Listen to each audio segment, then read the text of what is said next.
Morning everyone, I hope you've had a good week. Here we are with talk for the Sunday school and Bible class again, and hello to all the adults who have decided to watch. Well, thank you very much to everyone who has decided to watch.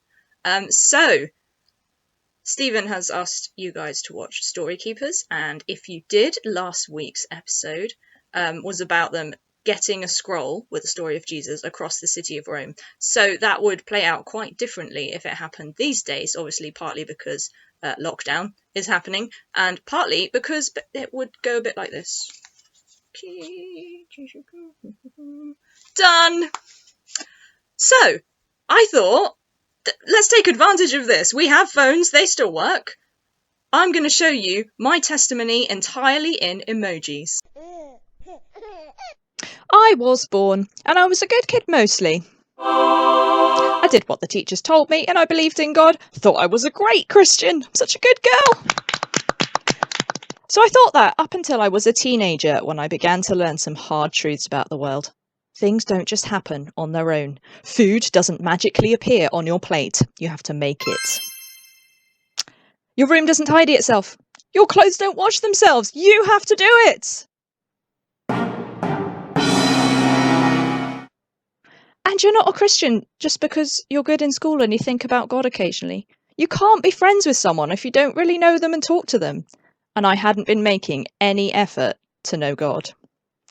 So, I started to go to church, and that was when I learned that being good and being bad weren't exactly what I thought. And it wasn't just thieves and murderers that were the baddies and I was good. Actually, I'd done wrong things and hurt people.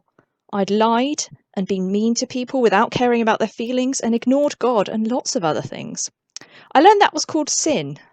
God gave us a target to love him with all our hearts, minds and strength, and to love other people the same as ourselves. And I hadn't done that. And actually, no matter how hard I worked at it, how smart I was, I needed to admit that I needed some help. So I needed to say sorry to God and turn away from my sins. This is called repenting. And when I did that and realised that God loved me no matter how many times I messed up, he would always be there to help me. It was the best feeling I've ever felt in my life. And it still is.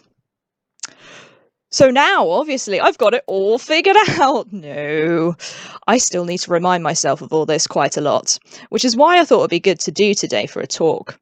We need to keep asking for help, especially now. I'm trying to follow Jesus now. I'm trying to live the way he taught me to live, and I'm having to trust him to know what that's going to look like, because I didn't know I was going to be locked in my house because of a global pandemic this month, but God knows everything. And asking him for help isn't just for when you become a Christian, it's for the rest of your life. We've just got to trust him and rely on him to help us when we can't help ourselves. So here's my challenge to you. Can you work out your testimony in emojis? So a testimony, it just means telling people what God's done for you. And if you're not sure what God's done for you, have a think about your life. God made you. And the Bible says that every good and perfect gift comes from above. It comes from God. So what things in your life are really good? What that you can tell us about with emojis? And maybe there's another Bible story you could tell using emojis. That would be really cool if you could do that, and I don't know how I'm going to see it, but I would really love to see it if anyone makes one. That would be fantastic. Let us know in the comments if you did, and that would be fantastic, and I'll see you next week. Bye!